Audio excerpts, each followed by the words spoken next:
Can we just close our eyes for a moment? Heavenly Father, we thank you that in your presence there is fullness of joy. And in your presence, Lord, you reveal to us the path of our life. Thank you as you reveal to us the truths. We are all excited, Lord, that our life will never ever be the same again. The Spirit of God, have your way in our midst. Touch every heart, every ear anointed to hear your voice, Lord, and make that quality decision that will change their life forever. Thank you, Father. As we are in your presence, make this preaching and teaching absolutely easy to understand, so that every purpose of yours is accomplished and every plan and assignment of Satan is completely destroyed, never to come back again. We thank you and we praise you, Father, for this. In the glorious and mighty name of Jesus. Amen. So let's go to Genesis chapter 2 and verse 18. And the Lord God said, it is not good that the man should be alone. I will make him an helpmate for him. Can we read that again? And the Lord God said, it is not good that the man should be alone. I will make him an helpmeet for him. Anybody married here? Nobody, praise God. Anybody married? All the men. It is not God's desire for us to be alone. And that's why God wants to build and bring a helpmate for man. There are some sitting with their spouse, and it's so nice to see them. Praise God. Now, why do you think God had to create Eve? Because he was alone? Nifty. Why do you think God had to create Eve? Because man was alone. Yes, that's what the word says. That's what the word says. Okay, praise God. Was Adam created in the likeness and image of God? Yes. Yes. And when he is alone, does he have anybody to give his love? See, God created man in his likeness and image. And God is love, or God is a policeman? God is Love. So if God is love, is he a giver or is he a taker? giver. Correct? So can Adam be like God when he has nobody to give? No. So God created man so that man could be a lover and his spouse could be a beloved to whom he would give his love, and so then he would become like God. Because God's intention is that every one of us, today we sang, I am justified, I am righteous. So God has restored us back to the original creation that God had created Adam. Praise God. Now, if there is no Eve, what would Adam do the whole day? What do you do the whole day? We go to work, very good. And what else? We get our dirhams after a month. Yes. And what else? Talk to God. Praise God. God bless you, Janet. Good. What else? Do you spend more time thinking about yourself? Yes. Really? Yes. Now, is that the nature of God? No. So why did God create Eve? I give you a clue. Adam should think. Adam could think about Eve and give Eve love. So would Adam be self-centered? So Eve was given so that Adam could develop the God kind of love. Now let's take it for example, Jesus. Did Jesus have any woman in his life? Did he get married? But what did Jesus do? Did he come to live for himself or did he come to live for his Father's will? How much time do you find Jesus self-centered? How many times do you find Jesus is thinking about his own benefits? He would have said to mom, Randa maar ke thak gaya. Means doing the carpentry work, I'm really tired, mom. Why not we start something business? The fishing business would be excellent. All he has to tell the fishermen, cast the net down. Hey, all the fish, get into the net. Catering business also would have worked good. Bring the sample, take it back in multiples. Healing service would have been very good. Bring people with whatever sickness, take them healed. भूत निकालने का भी अच्छा चलता था. To remove the bhoot, the evil spirit. Better than that would have been bring the murda, the dead, and take them alive. Would all those business work? If we had to do it, as a business it would. Okay, so can I use God's anointing to do business? Yes, possible. Praise God. Now for example, the ones who are singing. Is that God's gift? To give glory to God? So can I use that same gift to make money? Yes. See? In the same way, has God given you good health? So the whole day with your good health, what are you thinking all the time? Most of the time, are we self-centered? Yes. Okay. Now there might be a condition in your life that might be you are very close to God and the spouse is exactly opposite. And might be you are thinking I should run as far as I can. And God is saying, no. I gave you this spouse so that you can develop the God kind of love through her. My wife will always say, I was not the way I was until I got married to you. So she had to grow in that God kind of love. And when she began to grow in that God kind of love, things began to change. How many of you believe that scripture, Luke 6:38, give and it shall be given to you, good measure, pressed down, shaken together, running over, shall men give unto your bosom, right? Is it right? Yes. So if I sow in a relationship love, and that love is not human love, that I sow something so that I can get something in return. No. I am supposed to sow love that God has already poured into our heart by the Holy Spirit. So this amazing potential is in every one of us. But might be not yet touched. Might be our thinking is all the time roti, kapda or makan. Because when we were in school, we were given that training, right? And what is Jesus saying? Seek you first your spouse and the desires of your spouse, and then everything else will be added unto you. Correct? No. No? So what are you seeking? Seek you first the job. No. Seek you first your money. No. Seek you first healing. Come on. No. Okay, seek you first blessing. No. The kingdom of God. The kingdom of God. Praise God. Why is he saying seek you first the kingdom of God?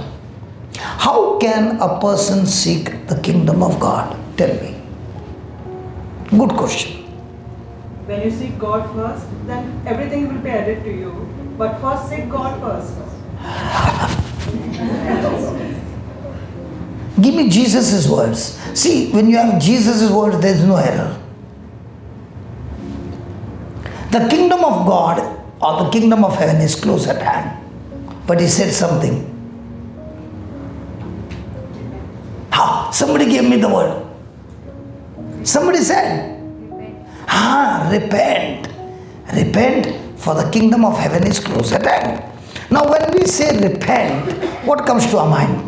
First thing. Sin, very good. That I have done so many mistakes, I need to make the correction in my mistakes. Now what you are thinking is just small. Let's put it, Colossians chapter 2 and verse number 13. And please be free to ask questions, okay? Hello? Yeah. Hello. Yeah. It came at the wrong time. I was telling them to draw their attention and you thought, yeah, it's okay. Thank you for coming and thank you for responding. He's my friend. That's why he thought I was talking to him. Hello. Right timing. Praise God. Okay. Colossians chapter 2:13. And you being dead in your sins and the uncircumcision of your flesh, that is your old nature, self-centered nature, or the selfish nature that came from Adam, has he, can you give me some other easy word for this, quickened? Okay, when you were dead in your sins and in the uncircumcision of your flesh, what is that flesh? Worldliness, manner of life. God made you. Hey, God will make you. Hey, God will make you. God made you what? Alive with whom?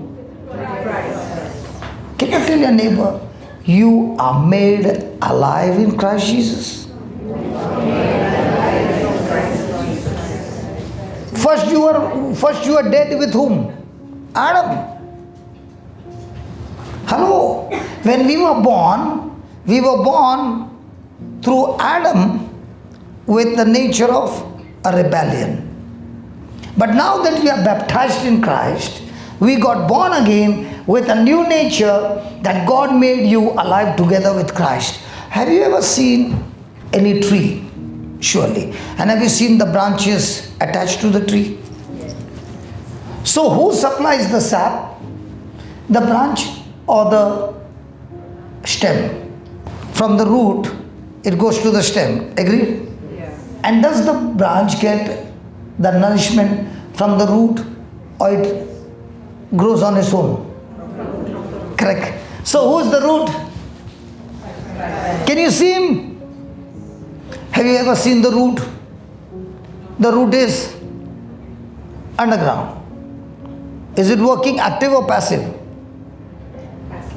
Active. Can you see him? No. So who is your root? Christ. Who was the root before? Adam's nature that came from Satan. So we were all born with Adam's nature and we were rebellion. Please read that. Did you have to pay the penalty? If you jump over your one signal, even the police officer is not there, but do they get you on the camera? How come your traffic discipline over here is so excellent compared to India? Nifty. Possible in India the discipline is different from here? Huh? Slightly different. And that too you come from Goa. Slightly different, okay. I agree with you. Having freely what? Forgiven or will forgive? Forgiven us all our.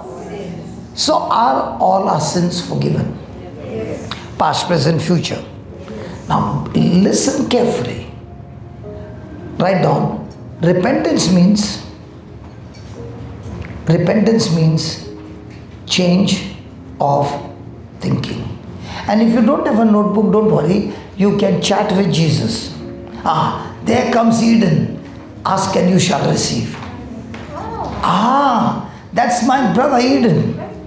Always there, always there. But just see whether he's giving you with a smile, huh? Yes. Praise God. There. Hallelujah. So repentance means change of thinking. Change of thinking. Now, what What is the Bible saying? Has he forgiven our past only? No. God has forgiven our past, present and future. He has already done and he has declared forgiven. Somebody asked me one day, if God has forgiven, do I need to go and confess my sin? I said, imagine your father deposited 1 million dirhams in your account. It's in your account. Can you go and do shopping without a transaction? Or you just show that in the shopping mall, can you see this? Now give me everything. Is there going to be a transaction? So also, just as you put a ATM card and then you put the pin, no, first they say how much you want, and then you put the pin and enter, and then it says transaction in process, be patient. But after that, does that machine make does it make noise? It is the same with a person who repents, makes the correction and confesses and talks about his sinful life, acknowledging and asking God to complete the transaction. What he has completed, you are agreeing with him and the transaction is completed. Now that is one repentance. But much more than that is a repentance where you are studying the word of God of what Christ has accomplished for you on the cross. You know where we failed all these years? We have repented about what we made wrong. But we never repented about what is our inheritance in Christ Jesus.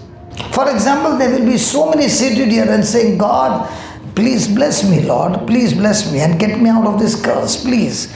Can you please get me out of this curse? There might be actually a curse going on. Okay.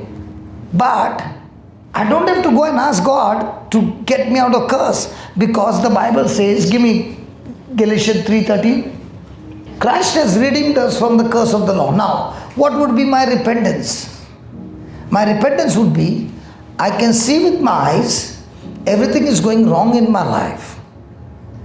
But Lord, I thank you for the inheritance that I have in Christ Jesus, that Christ has already redeemed me from the curse of the law, and I want to make this transaction complete by believing in my heart and confessing with my mouth.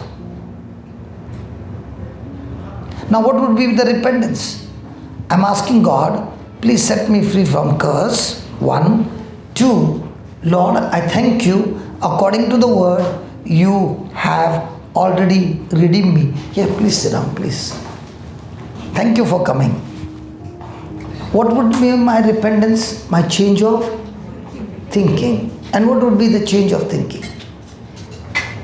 Thinking according to what the scripture says and not according to my senses. Now when they walked in, I saw the lady with a stick. With my eyes I can see she has got a stick. That means she has got a problem in her body. But when I look over here, this mirror is saying that Christ has already redeemed her from every curse of the law by himself being made a curse for us. So whatever is wrong in a body, according to the word of God, Jesus has taken it in his body, and his body got damaged so that her body gets healed. Amen. Now, what would repentance mean? Repentance would be, Lord, all this time I've been asking you, please heal me. But now I repent. I choose to believe this mirror. And this mirror speaks about things that Jesus has achieved for us on the cross. And this, what is written here, I don't have to struggle for it. I cannot get it with my sweat, but I can only get it by believing in what Jesus sweated to give it to me. And that would be repentance. So repentance is when I change my thinking and I choose to believe what is written over here, even though I can't see it, even though I can't sense it. And that is the battle of a Christian life. Is every day is a day of repentance, because every moment is a time of repentance. Because the moment you read that scripture and it goes against your thinking, I have to bring this thinking to agree to Christ. Let me give you an example. There's a wire here. If I go and hold that live wire, I will not get electric shock because there's an insulation. It's a bad conductor. But if I peel it and there's copper inside or a metal inside, and now I touch it, what happens? I get an electric shock because it's a good conductor. In the same way, this scripture is always a good conductor. But this scripture has to get into my heart and change my thinking. The moment I start believing, from this good conductor flows the power of God. But if I'm going to believe based on my five senses, then I turn it into a bad conductor and my unbelief becomes insulation, that the power will flow through it, but the power will not flow into my body. I must understand, in Christ, we are given the power of God. But this power of God, which is stored inside of us, to flow into my body, I need to change my thinking. And that change of thinking is my faith. So what is the strategy? Or how does a Christian live his life? Can you see me walking? Do I use two legs or one leg? When I lift one leg, are the both legs going together? No. One leg goes first and the second leg follows. So also is a Christian. He listens to the word, he listens to the teaching, he sees the scriptures, and that scriptures are challenging him to repent. Means I need to change my thinking, and when I change my thinking, I now have to move my next leg, and my next leg is my faith. So how does a Christian walk? A Christian walks with repentance and faith. That is why the battery is gone. Now what is the problem here? The mic is good, but the consumption of the battery is very, very high. Because just before praise and worship, he put a new set. I don't know whether it was new, but he changed the batteries. And it's not even 1 hour. The battery is gone. And now she is going for what? That's exactly how our life is. When I repent over here,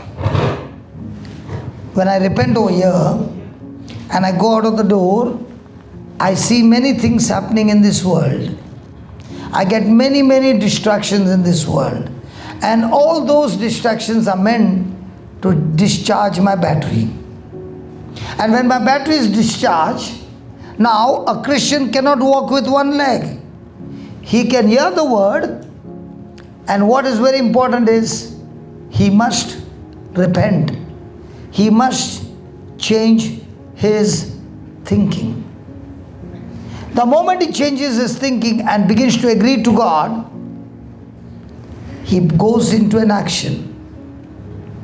Repentance and faith action, when they both go together, the Christian life is a supernatural life, because in the new covenant, we don't perform to get something from God. We believe in the performance of Jesus for us. What he has done, we receive it as our inheritance. Praise God. Hallelujah. That was a quick change, right? But what if she had no battery? No spare battery? Is this mic any useful? What if you don't have the scriptures? Can you repent? So every time, that's why we men use the mirror every day. Why do we use the mirror every day? Because we need to shave. Does a woman need a mirror every day? No, she doesn't have a beard. You need to see your face. Why do you see in a mirror? You see if my hair is proper. Okay, because you have never seen your hair. No. You have never seen your face. No, that's what I'm trying to make you understand. None of us have seen our face. We have only seen a reflection in a mirror. And God is saying, what I made you, you can see what I made you when you look into this mirror. This mirror says, He has cancelled every curse from your life. What is a curse? A curse is a force that brings destruction in your life. What is a blessing? A force that brings the goodness of God in your life. I challenge you, take this scripture and meditate on this scripture over and over again for 1 month. When we meet again, you will be saying, what was locked or stopped for so many years, what was going bad in my life, has all stopped and things have changed. Why? Because in the kingdom of God, Jesus always said, your faith has healed you. And what is that faith? You're believing in the unseen what God has declared in His word. And that's the challenge every day. How much am I going to go? Let me ask you, has anybody ever used a GPS? Have you, Brother Ivan, I heard you say that. Have you seen that lady? No. Now your wife is there and she is there in the car. That lady says left turn, your wife says right turn. Which one will you? You got every right to keep your mouth shut. Okay, because whatever you speak will be taken into account. Now which one would you listen to? What she said or your wife said?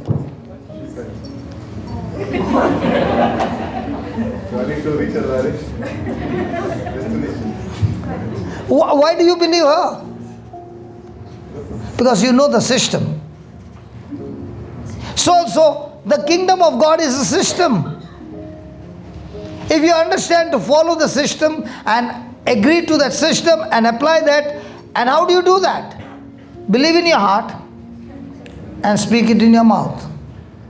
And to believe, I need to speak first so that my ears begin to hear it.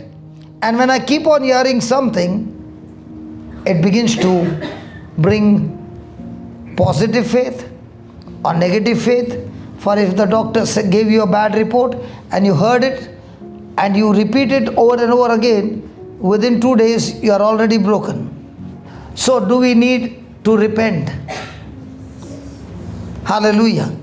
So from now on, when you read the Bible, do we read the Bible to just get a knowledge, or do we read the Bible to make the correction?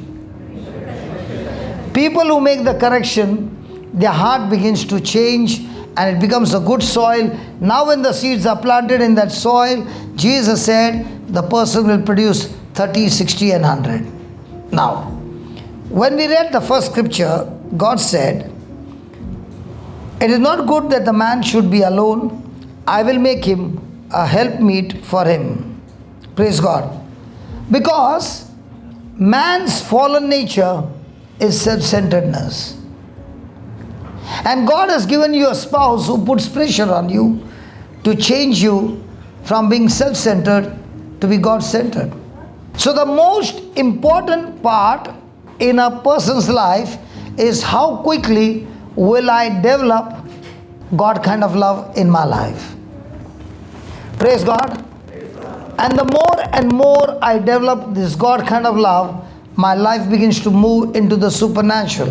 And no human being can develop this God kind of love. It is only developed when a person is using scriptures to change his thinking. Praise God. So you can write down Genesis 2:18. God says, it is not good for the man to be alone. In a self-centered state, in a self-centered state of being,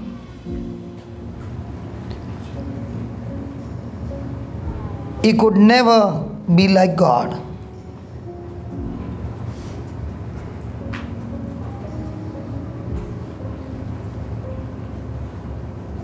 In the above scripture,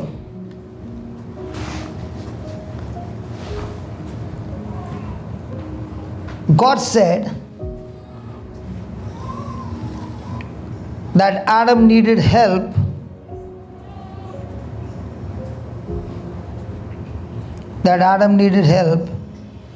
suitable for him. Why? Because he needed someone else to focus on, so that he could become more like God. So put it in bracket. Self-centeredness is self-destruction.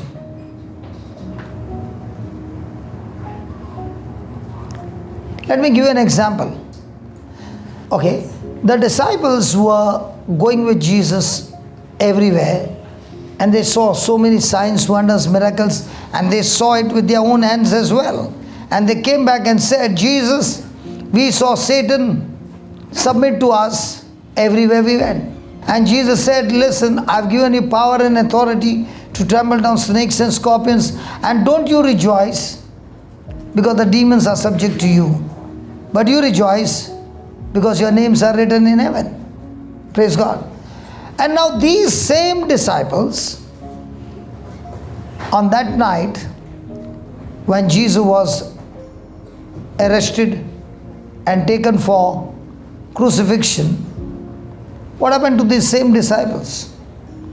Were they filled with fear? Come on. Did they run for their life? Yes. And after Jesus is dead, what did they think? The game is over. All that we had desired for, all that we had dreamt of, everything is over.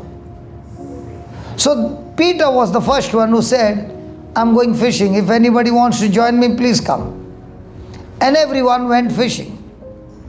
Did they catch any fish? No. Now, Jesus was on the shore, and they were close to the shore, and Jesus asked Peter and the disciples, how many fish did you get? And they said nothing. What did Jesus say? Cast the net there only. The last time he said, let's go deep. This time they were at the shore. And this time the fishes were so much that the boats were full. Now John said to Peter, that stranger you see over there is Jesus. Did Peter run? Yes. Did he come to the shore? Yes. Did Jesus say to Peter, do you love me? What did Peter say? Yes. And what did Jesus say? Go only 3 days fishing, the rest of the time do other fishing. What did he say? Feed my sheep. Now was Jesus talking to him about Peter's business or the kingdom business? And what was Peter's desire? Fishing. He asked him 3 times, and 3 times he told about kingdom business. Now, did Peter know that a few days from then he would change 3,000 people with his first sermon of his life? So when the Pentecost fire came on Peter and the others, were they any more self-centered or were they God-centered?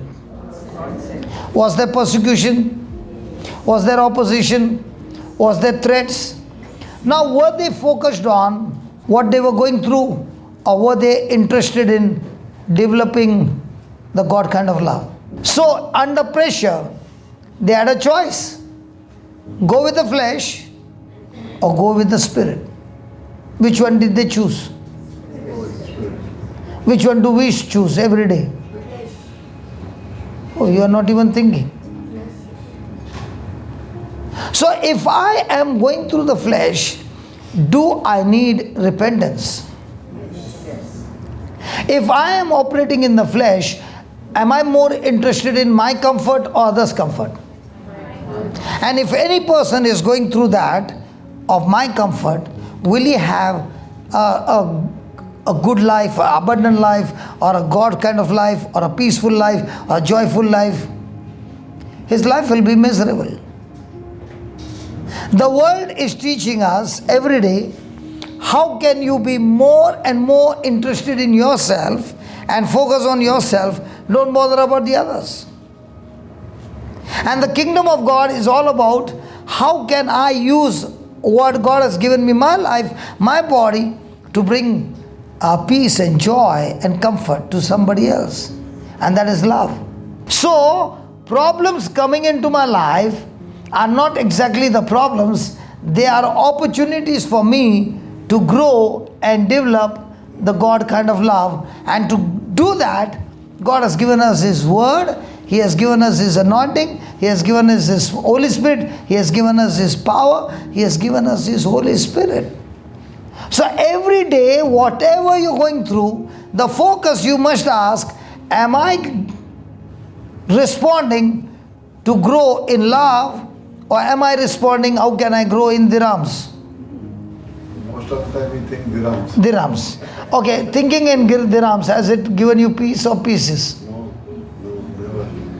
You left India because you thought desert is better. Yeah, kind of. Hallelujah. So what's the challenge every day? What is the challenge that we go every day? To grow in love. I'm talking about God kind of love. God kind of love, you are the giver. Human love, you are on the taking side. Which one gives us a lot of joy? Taking or giving? Really? Praise God. Thank you, Jesus. So if you are on the giving side, and all the time you are interested in what can I give so that somebody's tears can be wiped out? What can I give that I can get this person into the kingdom of God? If that is your top priority, you become like God.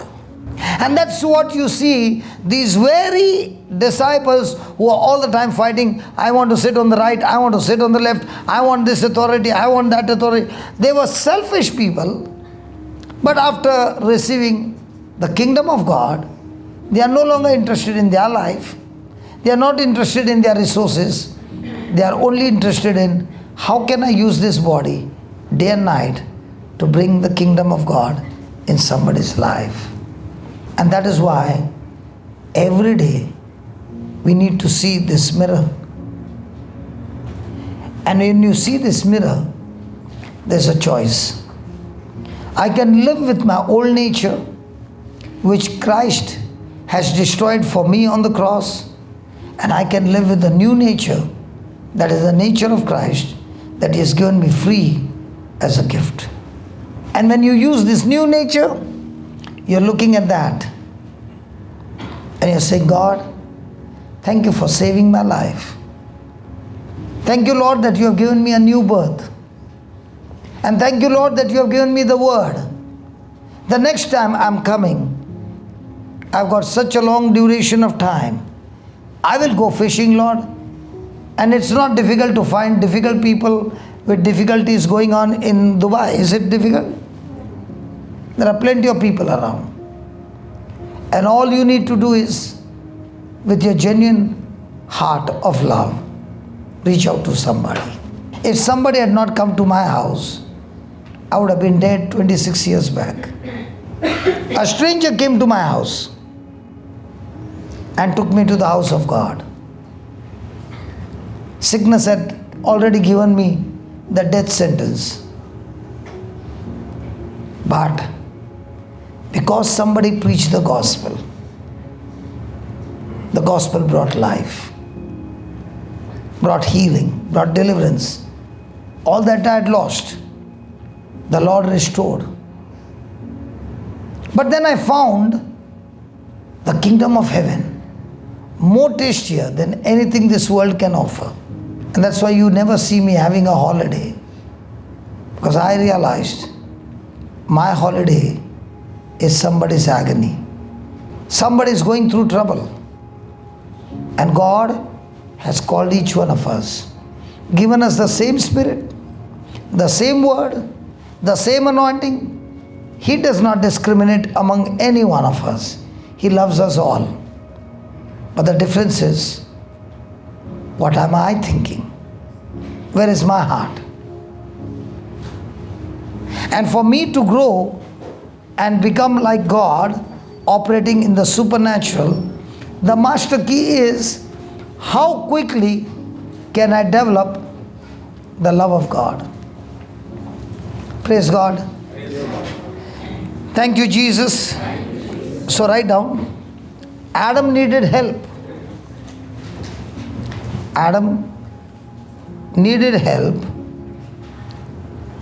developing unconditional love through a relationship. Just underline that word, through a relationship. I wonder, hey brother, when your son begins to learn the system, there'll be a policeman at home. I've seen so many small children who have started studying the word and they know the system better than the parents. Because they can remember. And the moment something goes wrong out of somebody's mouth, the arrest warrant starts. Wow, wow, wow. And the son or the daughter will say, Dad, that's not what the Bible says. Thank you for bringing your son. Praise God. Hallelujah. Now you wrote there, he needed help developing unconditional love. How? Through a relationship. Now remember, if God wants to take you to His destination, He will always use relationship. If Satan wants to take you to his destination, he will also use relationship. Can this Bible ever be practiced without relationship? Not at all.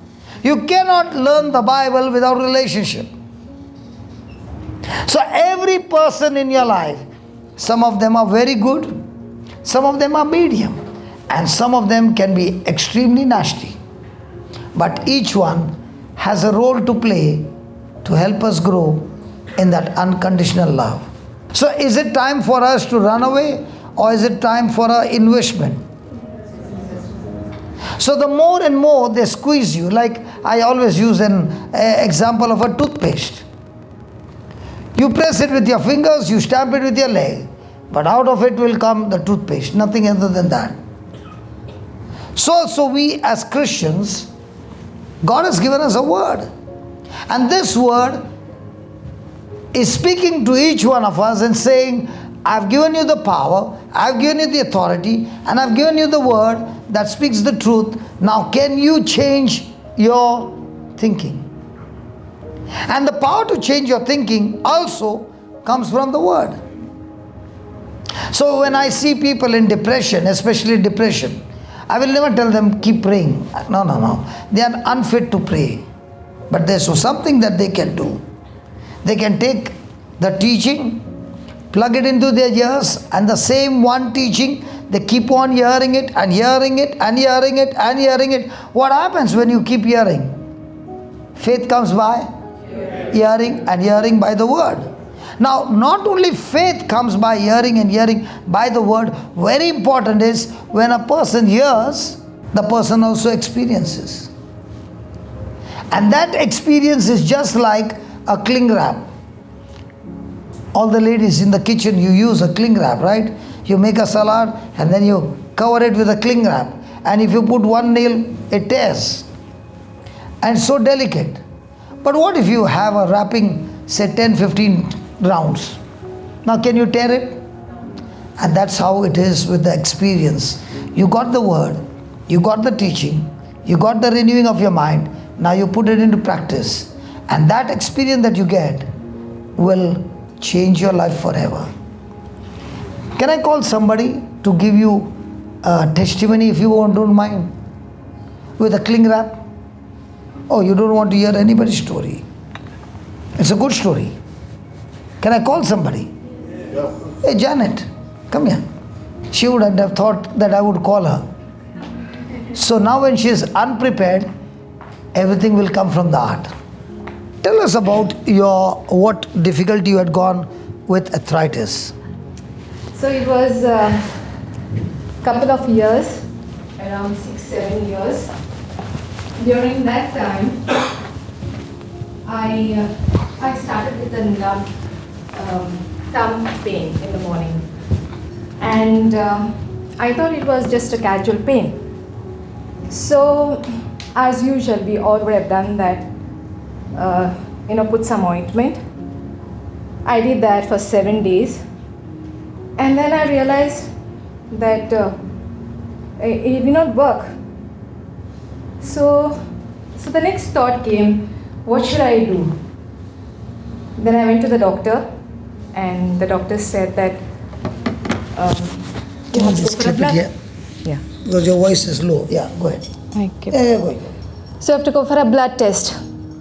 So when I went for the blood test, and the doctor said, this is, rheumatoid arthritis. And I'm like, what is that? And then I got, I'll okay for you. okay. So it catches hold of joints, and you're not able to do anything. So then what happened was, I was not able to even, as I was preparing the tiffin for my children, I was not able to open the tiffin or even the water bottle because it caught hold of my joints. And I couldn't even, I had difficulty in even going to the washroom. So much so that I had to ask my husband to take me to the bathroom, even to open the toilet tap, yeah. So it was very difficult. Like nobody, even my children couldn't come and just even hug me. So I was going through that pain. And obviously what we do, like I thought that, that's the end.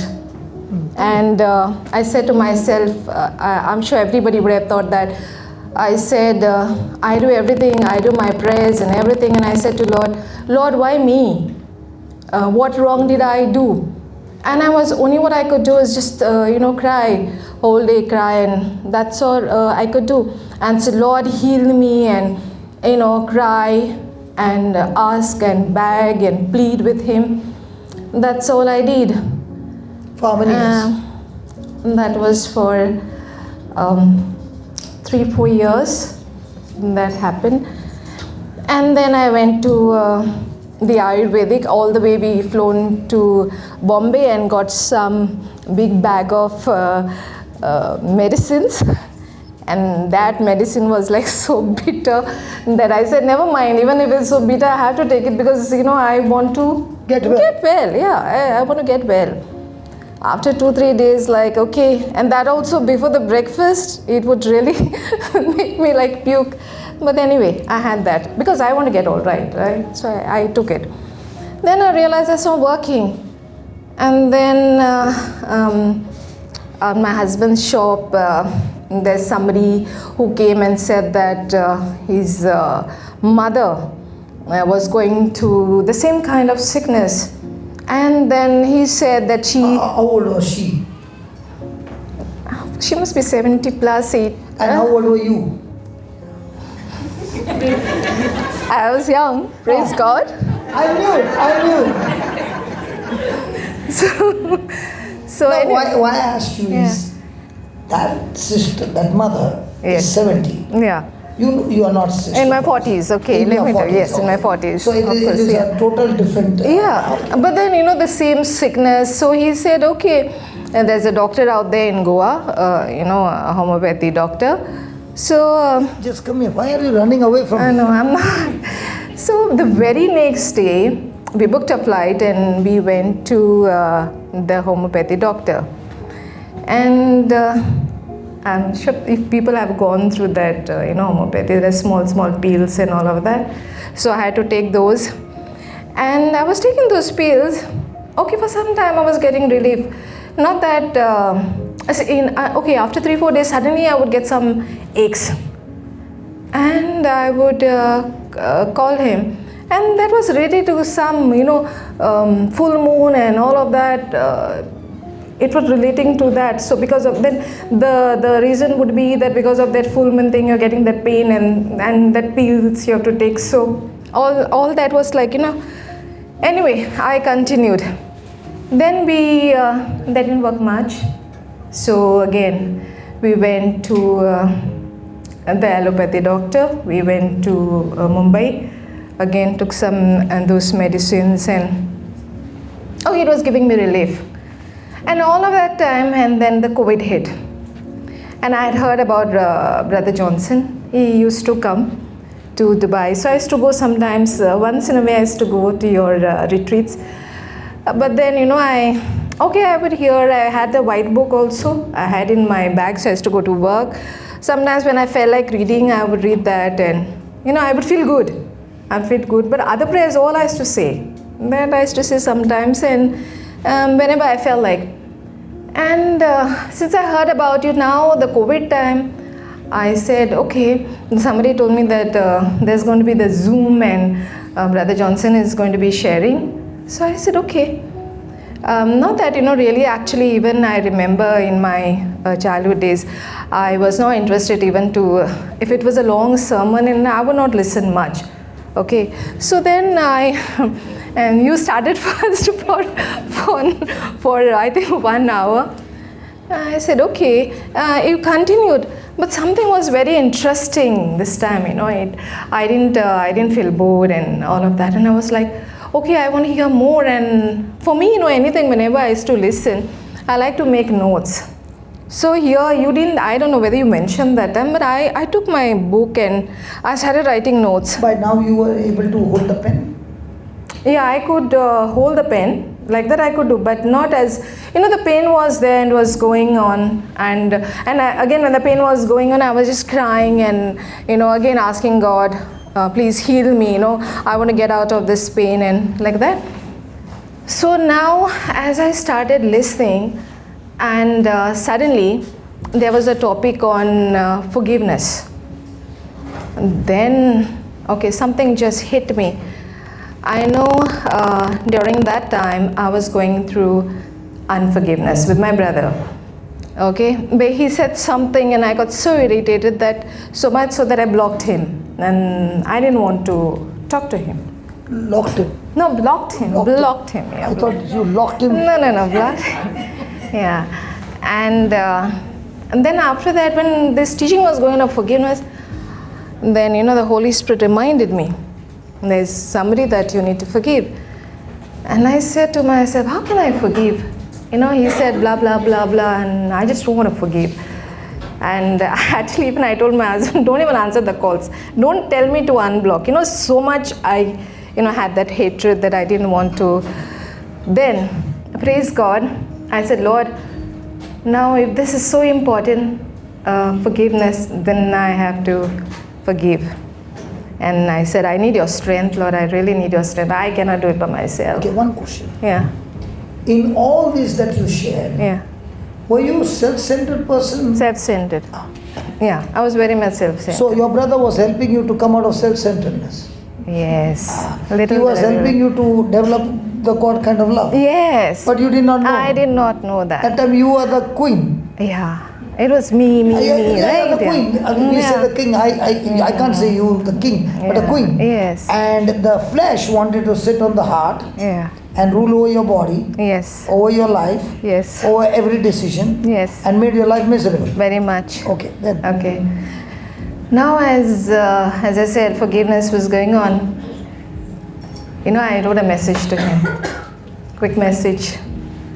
I said, you know what? I'm very sorry. I know I blocked you, and I'm really very sorry, and please forgive now, me. one more question. Yeah. Is it easy for you to, in the natural, to say, sorry to somebody. Don't look at your husband. You look at me. No, I'm not looking at him. No, don't look at him. Because I didn't tell him also that I'm writing a message. You look at me and say, in the natural, Yeah. was it easy for you to say sorry to somebody? No. Okay, I'll tell you one thing. It was easy, not easy, but I still remember my mom's words, okay? I'll tell you. Before I was getting married, she always said to me, see, if you have any, conflicts between your husband and you should make sure before the sun sets that you have to reconcile. You cannot be going to sleep. So that I did. But only with your husband. Yeah, that also with thinking so much with sometimes I would just say, that thought came, it's ringing in your mind, and I would say, okay, I'm sorry, But you would not mean it. No. Even if it's his mistake, I would say sorry. That I also have to tell you. Okay, but it was only for the husband. Yeah, only for him. I would say sorry. So the mother's advice was half. See, mom said to forgive. Only for the husband. She did not say. She didn't mention for the husband. Okay, go ahead. She was in general. No. Why I'm saying is, we are very choosy in whom to forgive Right. and whom to keep the scores. Yeah. Yeah, then. Okay, praise God. Then I wrote a message. This is now coming back to my brother. I wrote a message and I said, I'm sorry. That also I wouldn't have done. But now when I heard the teaching, I made correction. And the Holy Spirit reminded me that I need to forgive. And so I forgive, and after the message, immediately I got a message, very quick, very instant. The message was, oh, you don't have to say sorry, it was my fault. And I said, what? Really? And I was say, praise God, I never expected that. I really not expected. So everything happened so beautifully, and I continued to listen to your teachings, and wherever I had to make corrections, I made. And I then realized this was like it was a bondage that was blocking my healing. So then I realized that unforgiveness is the biggest blessing blocker. And the moment I forgave, that released my blessings, and I didn't even know when that pain left me. Praise God. That's right, it's gone. Yes. The pain left, I didn't even know. I know you did not clap because you did not get the healings. Come on, can we give the clap to the Lord? Thank you, Jesus. Thank you, Jesus. And so now you know that your teaching went on and on and on, and I started. Now you are not bothered about one arm. No. Now I'm not bothered about it. Actually, about healing now. Now I want to hear more. I want to hear now more. Now what's next? So I started writing my notes. I bought big registers and I started writing. And at the end of the day, I started going through, the notes, and I started learning the scriptures, and all this happened During COVID. Yeah, during COVID, and beautifully, even in the kitchen. When I was cooking, I started doing the same thing. My earphones. So you are hardly listening to your husband. You are listening to me. Yeah, I was listening to the word of God actually, and you know what, the biggest, and so praise God. So all this happened, and now I'm only listening. This is going on. This is so beautiful. Now tell me. Okay. Fast forward. Yeah, fast forward. I'll tell you what happened now. This is very interesting. I was getting very irritated because I'm listening to you, the word of God, and my husband is watching something else. Okay, he's watching something else. Okay, from a hard days, he wants to watch some relax and watching some show and laughing and all of that. Then now that's getting me irritated. But I'm not saying anything. But all the women sitting here, they never get irritated with the husband. How come you got irritated? They're very good. Praise God. They are very good. Yeah. See, all of them are not like that. All of them not get irritated. I'm talking about myself. No, I'm getting irritated. Okay. I'm listening and somebody else is watching something else and laughing, right? So anyway, I didn't tell him. I don't remember telling him. What you're watching and all. I didn't tell him. But he was very curious to know what I'm listening. It was in the ear. Yeah. Not in any way. He was curious to know what I'm listening because so long. Because he could see the change in you, right? Yes. No, that also I'll tell you. No, okay. So all this happened, and then he started. He switched on. He switched on to your listings, your teachings. So that was going on, and then praise God, everything good was happening. And then of course, when you know, I remember my children were on the Zoom. So you were talking about the authority, you were teaching about the authority, about the victory, Mark 11, all of that. So I remember my daughter, even one day, she was in the class in the Zoom, and she came out and her eyes were allergic, they were red. So she came and she said, "Mama, my eyes are red." I said, "Wow, now this is the time I'm going to use the authority," and so I took the authority and I cursed that spirit of infirmity in her, and I said, "Thank you, Jesus, by whom she is healed." And after that she went inside in the class. After 10 minutes she came, and I didn't ask her, because I believe she's healed, right? And by the wounds of Jesus she's healed. Then after 10 minutes she had come out, and as the Holy Spirit reminded me, I just happened to see her eyes. It was white. It was just in 10 minutes, and it was completely white. So the allergic had gone. And I said, praise God. I said, Mark 16, when you lay hands on the sick, and you were teaching all that, when you lay hands and the sick shall recover. So I said, wow, praise God. That's happening. That's happening. And I remember Acts 9:18, how Paul's, scales fell off. And the same way, when I was reading the Word of God that day, same thing happened to me, and I got born again. So praise God. So I got born again that day. And the next thing what happened was about my daughter. I think it was in the room. Something happened, and she came and she told me. And she knew I would have gone. Otherwise, my old self would have got irritated.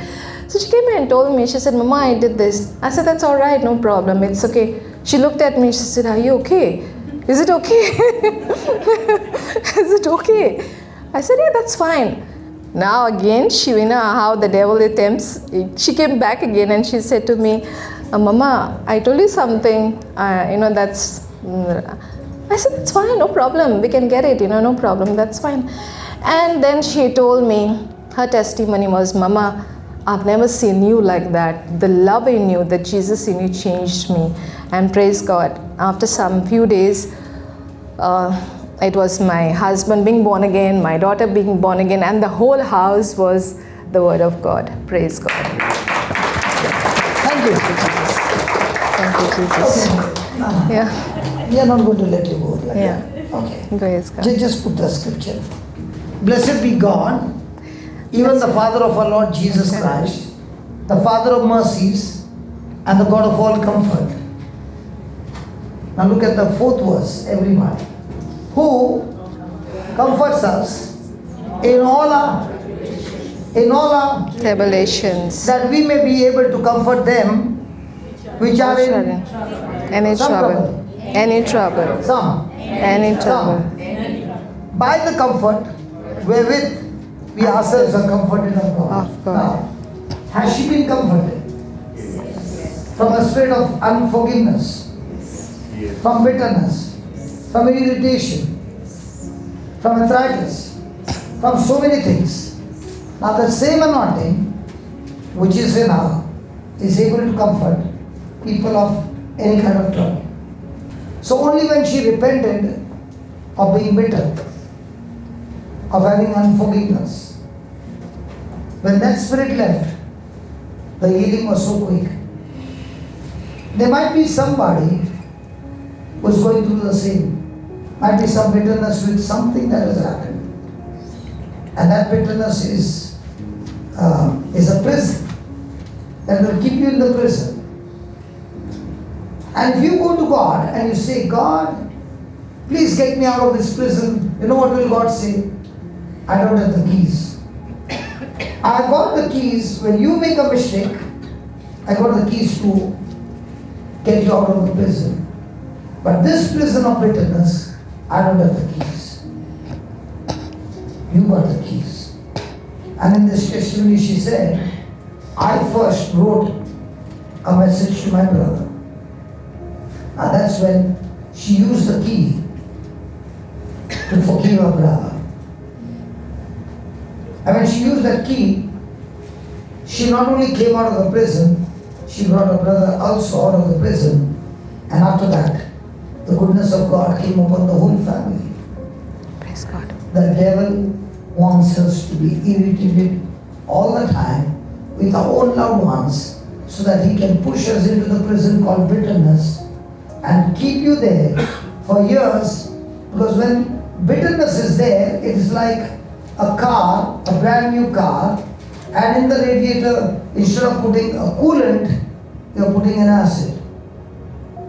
What do you think will happen to the engine?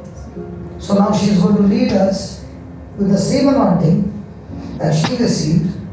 You need to close your eyes, concentrate, and let the Spirit of God help you to forgive whoever you need to forgive. Now remember, forgiveness is not an emotion, please. It's not a feeling, it's a decision. You might say, I don't feel like forgiving. Good. Because faith has nothing to do with feeling. Faith is believing. I changed my thinking, and that's repentance. And we learned where repentance and faith go together, there is a supernatural manifestation. Heavenly Father, you are a good God, and I thank you for your goodness. I thank you for your holy and written word. I thank you, Lord. It is not easy in the natural. It was not easy in the natural to forgive. But Lord, you have given us the strength. It is only when we experience your love that we can give others. And I thank you that you have healed me completely. By your wounds, Lord Jesus, I am healed. And you have given me that comfort, that anointing, that power. And all those, Lord, who are going through unforgiveness, bitterness, at this moment, Lord, I thank you that Spirit of God, you are touching and reminding them of that person who they need to forgive. And forgiveness is a choice. And right now, we make that decision to forgive that particular person that we are in bondage, because unforgiveness, we understand now through the Word of God, is the biggest blocking blesser. It is going to block every blessing that God has stored for us. Right now, Lord Jesus, in the name of Jesus, Lord, I thank you. I release that anointing, that comfort that you have given me to my brothers and sisters who are going through the unforgiveness, hurts, offenses, and right now they're making a decision to forgive. I thank you, Father. In the name of Jesus Christ, I pray. Amen. Amen. Amen. Can we give God praise? Hallelujah, hallelujah, hallelujah. Thank you, Jesus. Praise you, Jesus. Hallelujah, Hallelujah, hallelujah, hallelujah, hallelujah, hallelujah, hallelujah. Thank you, Lord. Praise you. Hallelujah. Hallelujah. Shekere baba bakara. Ura rira rakala baba bara. Sokora bara sisi. Bara rira rakara bara shekere bebe. Dikara baba bara halala bara sisi. Ukari rira rakara baba bara sisi. Shukara baba baba hara rira rira. Ura rira rakala baba baba sisi kere bebe bara rakara. O bara rakara bara sisi kere. Neme mama sisi sokora baba hara rira rira baba bara sisi. Tora rira rakara baba bara sisi. In Jesus' name, We pray. amen. Amen. Amen. Can we give the Lord a big hand? Thank you, Jesus. Praise you, Jesus. So right now, we grow in relationship. We grow in relationship when we learn to die to self-centeredness. We all need someone. We all need someone to help us, develop us out of self-centeredness. Yeah, there is. The last shall be first, as the scripture says. Come on. Thank you. Praise God. So the next time there is a crisis in the relationship, do I need to quit or do I need to take it as an opportunity to grow in love? If you just pause for a moment, you'll see that in each one's life, there were times when relationship was really, really bad, hurting, there was so much of wounds, and there was no trace of word of God at that time. I can say without a doubt, during the time of COVID, everybody were at home. And that was the time God gave me the opportunity to start Zoom. And the Zoom class would start at 7 o'clock in the morning and wind up at 3 o'clock in the morning. We would be having at least 18 to 19 hours of teachings. And during that time, having heard the word so much, the word began to challenge us to make the corrections. None of us can do what the word says on our own. None of us. But when you take that word, listen to that word has got God kind of life. And that God kind of life has the power to change our thinking. The level to which your thinking has changed, the level to which you have renewed your mind, is the level to which you are growing in that unconditional love. So the next time there is a conflict, remember it's an opportunity for you to grow in the love of God. But the Bible says, keep it, Romans 5:5. Look at Romans 5:5. And hope maketh not ashamed. Why? The hope that we have in Christ, we are never going to be put to shame. Why? Because the love of God has been poured inside of us by the Holy Ghost, which will be given to us. So do we all have the God kind of unconditional love? You said you don't have. Now, the reason you said you don't have, because you don't feel it. Might be you are saying in your own life, you are living so much of self-centered life. And that's why you're saying, I don't have. Correct? Now, are you driving a car? Okay. Now, when you drive a car, do you look behind or do you look at the rear view mirror? Rare mirror. Why do you look at the mirror? Just to see something. So, is the mirror telling you the right thing or the wrong thing? Right thing. So, you agree with the mirror. Yes. And that is your natural mirror. Yes. The natural mirror, okay, which shows you physical things. Can that mirror show you spiritual things which are there but not seen? So you got two mirrors in this world. One is the one which you use to see physical things, and the second mirror is here, which shows you the spiritual things that God has given you, but you can't sense it with your senses. He is saying, is shed abroad or will be? Is he saying in your mind or in your heart? See, your physical body talks to your mind. Yes. And your physical body can talk to your mind because your five senses are connected to your body. Are your eyes inside your body? Eyes? Yes. Ears connected to your body. So those five senses are connected to your body. And that's why they speak to you, communicate to you in your mind. But the day you got born again, as like that sister said, I got born again, God gave you a new heart. And the heart has got no connection with your senses. So your heart also communicates to you, and your body also communicates to you, and your soul is the one who begins to hear two different thoughts. One is what God said, and one is what your eyes are saying.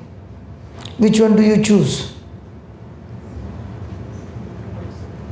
for her, you are trying to choose this.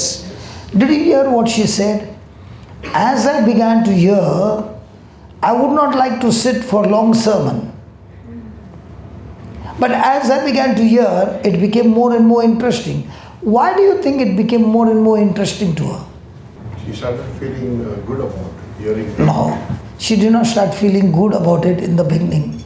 She began to realize her mistakes. See, I am working hard day and night, and still I am getting the same result, bad. But one day, you begin to realize the kind of mistakes you are doing. If you don't rectify those mistakes, will the result change?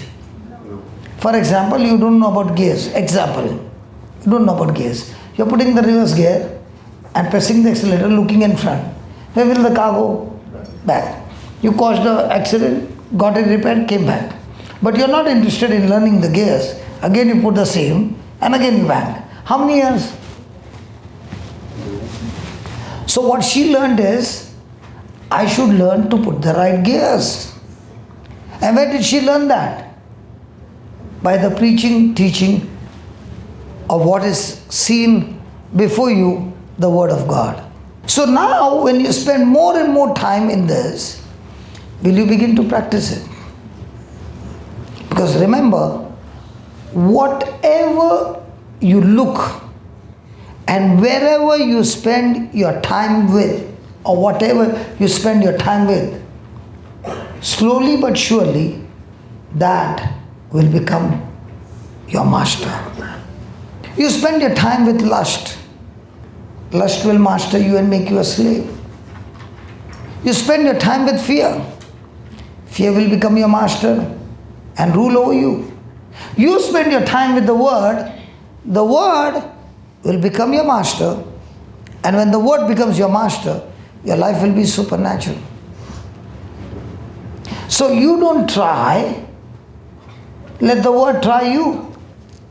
But for the Word to try you, have that intention that I must learn the system. If you learn the system, then no more you will play the housey game. In India we play the housey game, do you know that? Yes. Bingo, okay, bingo game. You are no longer interested in the bingo game because you are interested in the chess game. Because if I learn the moves, I am so sure I can win all the time. So, chess game is a fluke game. It's a brain game. It's a brain game. So this is also heart game. Because this heart will always talk to you things not seen. And your mind will always talk to you things seen. So you have an enemy outside or you have an enemy inside? Inside. So you have to deal with that mind which is connected to your body, because your body always wants comfort. Now you are teaching your mind to have control over your body and tell your body you are not going to get the freedom. Because from now on, God's word is going to rule over my body. And that's the battle. Whether you win or lose is going to depend on who are you giving the authority to sit on your heart or on your mind and rule your life. You teach your heart, you win. So is God going to give you love? Yes. Is God going to give you love, or has He given you? It's just like you taking a glass of soft drink, putting a straw inside, and then you blow it, praise God, it comes into your mouth. No? What do? You suck. In the same way, the love that is in you, you suck by changing your thinking. And to change your thinking, God has put such wonderful people who will put pressure on you day and night for you to make a decision, no longer in the flesh, but in the Word. And that's how you develop the love of God in your life. So do you have some nasty people in your life who really challenge you? And if you don't have, I can pray for you, and God will bring some difficult people in your life, praise God, who will help you to develop the love of God. Can I pray for you? Or you already have got some reserve? Reserve nothing. But the question is, those whom you got, are you practicing love? See, this testimony she shared so beautifully. I was getting irritated because my husband was looking at some comedy movies. I don't know. Because if you are laughing, you won't laugh for crying movies. Some comedy thing. Now, she is watching in her bedroom the Word of God. Husband is watching in the living room the comedy. Now, both the spirits are different.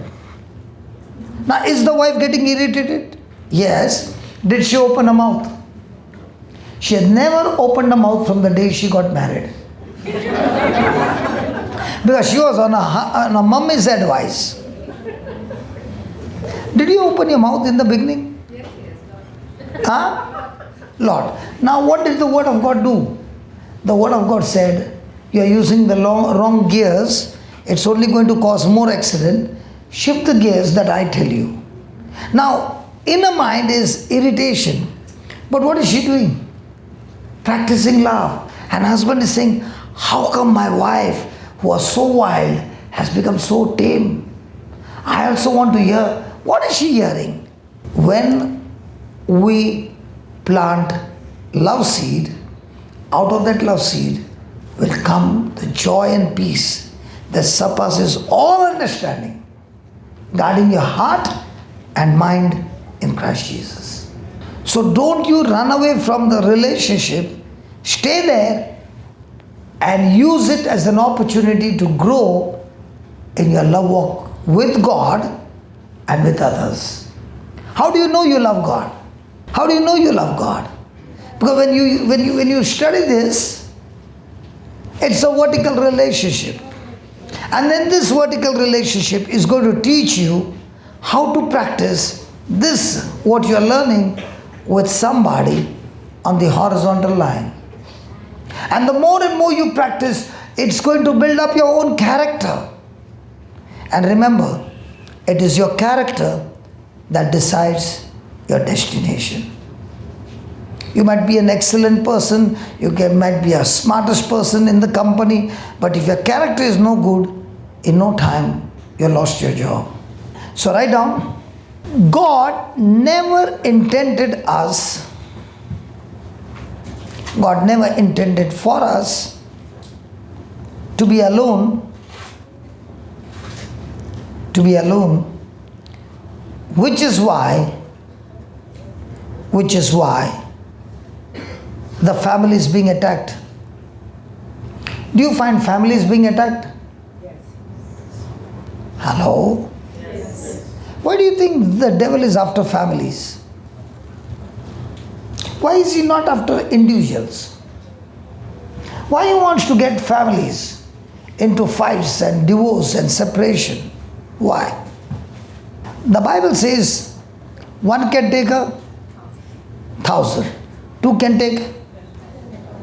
And if the husband and wife become a team members together, praise God, now with those two working together, can they destroy the works of the devil?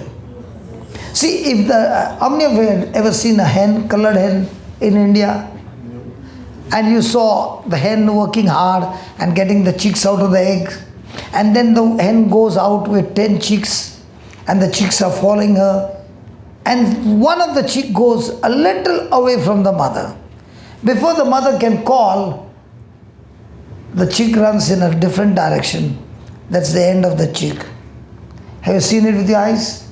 In the same way, the devil is that crow who is waiting to pick up your children. And remember, the Word of God says, one can take only 1,000. But if the two combine together and are led with love, forgiveness, and a strong bond, two can take 10,000. Where the couple are together in prayer and led by the Spirit of God, it is very difficult for Satan to touch those children. That's what she said. When I began to invest love, stopped getting irritated, my spouse came back. Now, when we both came, we began to pray. Now, my daughter came, and everybody came, and now the whole family is changed. Even if you are one, see what happens most of the time. Let's say she's studying the word, she got her healing. Now, it is her desire that I want the whole family to be changed. Now, if the husband is watching comedy, wife is thinking, look at him laughing.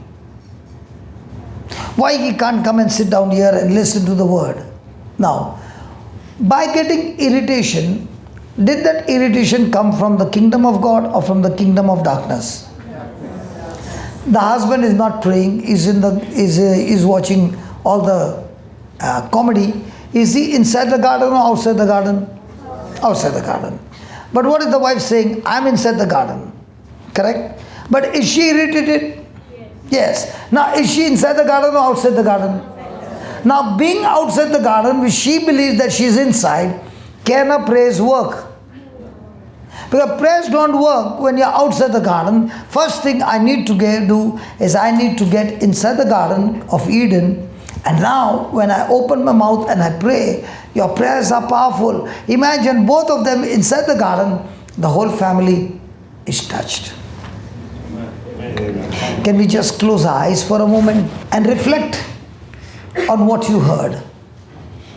What is it that gets you into irritation? Are you a self-centered person? The Bible teaches us when a husband and a wife come together in love, they become a strong team. And remember, the word of God says where two come together, they become a great threat to the kingdom of darkness. Remember, Jesus himself said, where two or three agree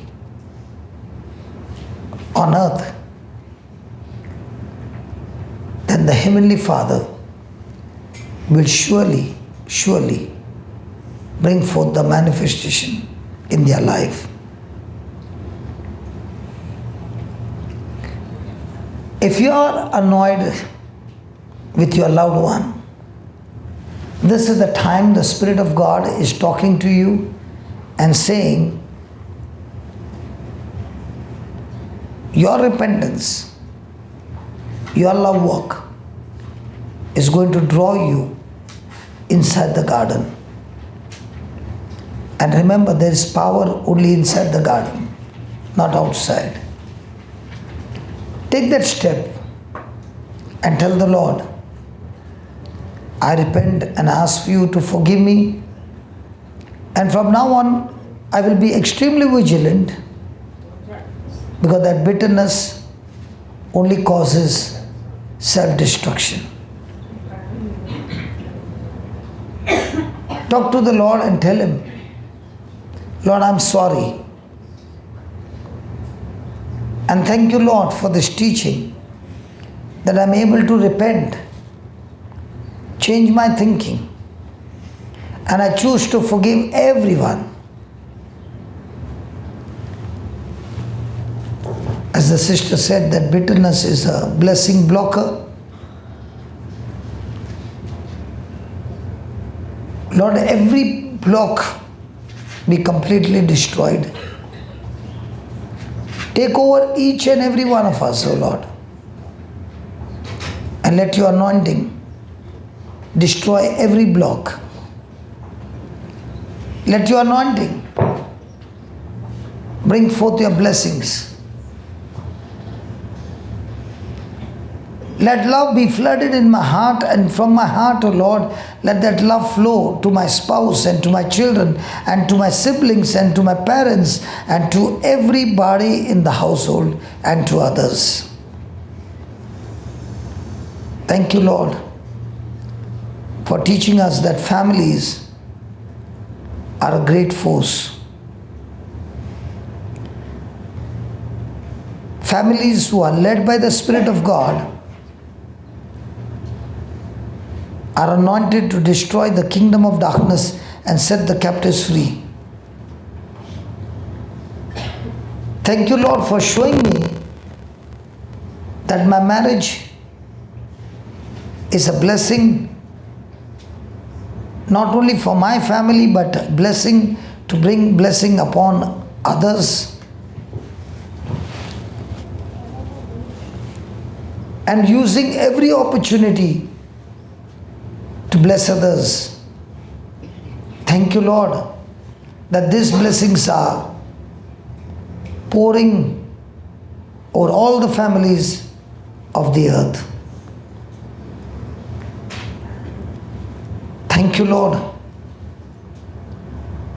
that in this world there is so much of war. And in this war, O Lord, you have anointed us to pray for the authorities, especially the rulers of this country. Thank you, Lord, for giving us the freedom to worship in this land. Thank you for all the facilities that we receive. Thank you, Father, for the good things that are happening in this land. And this land is a blessing, bringing prosperity in every area, Lord. Thank you. Thank you for your mercy, Lord. Those who have been in captivity, those who have been in the prison, those who have done mistakes, O Lord. Father, we ask you to intervene in their life. Let all these wars be cancelled and let your love rule over this land. Your love, bringing unity.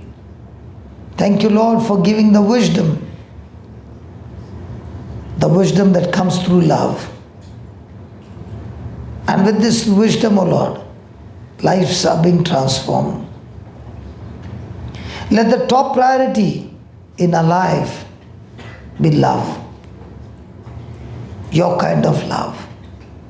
And you showed us your love on that cross. That in spite of all false accusation and all false witnesses, you still continue to operate in love. And you won the battle on the cross. Thank you, Father. Thank you, Jesus. Lord, your gospel is the answer to the world which is in darkness. We pray, Lord, that more and more laborers are raised up. More and more are anointed with your Spirit, no longer to live a selfish life, a self-centered life, but a life of glory, bringing glory and honor to you. Thank you, Father. In Jesus' name we pray, Lord, that this good health, this body, be used for your glory, bringing honor and praise to you. Thank you, Father, for the mercy. Only criminals are given mercy, and we have failed to keep your law, and we deserve to be treated as criminals. But Lord, your mercy has cancelled all that charges against us. Thank you. Thank you for your mercy that is flowing across the world. Thank you for the ministry of reconciliation that you have given us, that we speak about God's mercy to everyone. No matter what has been done, your mercy is infinite, Lord. And with this mercy, we are able to overcome every crisis in our life. Thank you, Father. In Jesus' name, amen. Let's praise God spontaneously. Thank you, Jesus. Praise you, Jesus. Hallelujah. Hallelujah. Hallelujah. Hallelujah. Hallelujah. Hallelujah. Hallelujah. Hallelujah. Hallelujah. Hallelujah. Let the minds be touched, O Lord. Let the minds be renewed, O Lord. O Spirit of God, let there be freedom. Now the Lord is the Spirit, and where the Spirit of the Lord is, there is freedom. There is freedom. There is freedom in the families. There is unity in the families, O Lord. Each and every member is led by the Spirit of God, flooded with your love, O Lord. Your love rules over families, O Lord. And families are going and touching more families, O Lord. And the families of the earth are being blessed with the gospel of the truth, O Lord. Thank you, thank you, thank you, thank you. La baba rakha da rakhe de reke bebe rakha. Sha baba rakha. Shi de de de de de de de la reke. Father, as this anointing is flowing, let healing take place, O Lord. The bodies be healed. Curable, incurable disease fall of the body. Lumps be destroyed. Cancer be destroyed.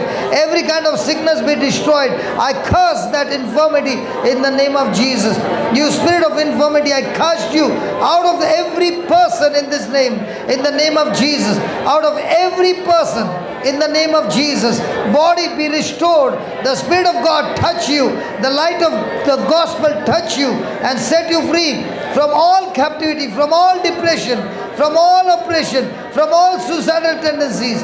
In the name of Jesus. Thank you, thank you, thank you, thank you, Jesus, for the freedom, for the freedom. And thank you above all, O Lord, giving everyone the anointing to study the Word, to live the Word, to understand the Word, to go and proclaim the Word, O Lord. Thank you for this anointing, O Father. In the name of Jesus, in the name of Jesus, mighty name of Jesus, be loosed now, be loosed now, be free now. Release from all captivity, release from all spiritual blindness, release from all suicidal tendencies. Thank you, Lord, from freedom from all evil forces in the name of Jesus. Come on, give him a big praise. Hallelujah, hallelujah, hallelujah. Hallelujah, hallelujah, hallelujah, hallelujah. Come on, my friend, raise your voice, raise your voice, raise your voice, raise your voice.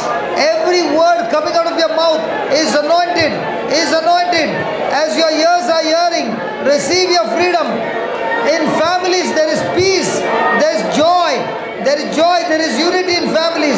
I destroy every shackle in the families that have brought division in the family, that has brought self-destruction in the families.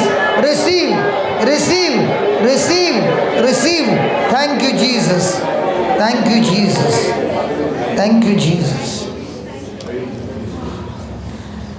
Can you close your eyes for a minute and look at your own family and your family, your children, your household, a blessing to the nations. Look at that. Every member of your loved one, touching. And look at yourself. The love that God has poured into your heart is overflowing out of you. There were times when you would run away from conflict in relationships.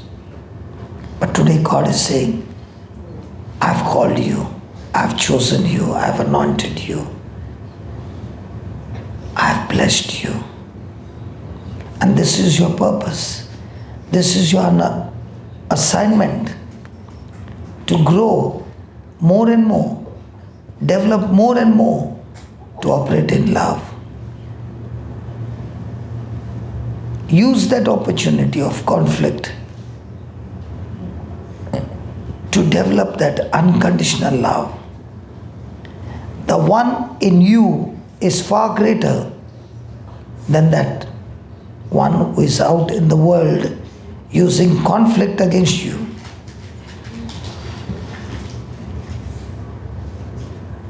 You are victorious. Look at yourself. A complete changed person. Look at yourself. Completely healed. Completely set free. Stop looking at the natural mirror and look at the spiritual mirror that shows you things that are promised to you. Your inheritance, which you cannot see with your natural eyes, but you can definitely see the scriptures speaking to you, your inheritance, which belongs to each one of us. Thank you, Jesus. Thank you, Jesus. Thank you, Jesus. Thank you, Jesus. Thank you, Jesus. Thank you, Jesus. Thank you, Jesus. Thank you, Holy Spirit. Thank you, Holy Spirit. Thank you, Holy Spirit. Thank you, Abba Father.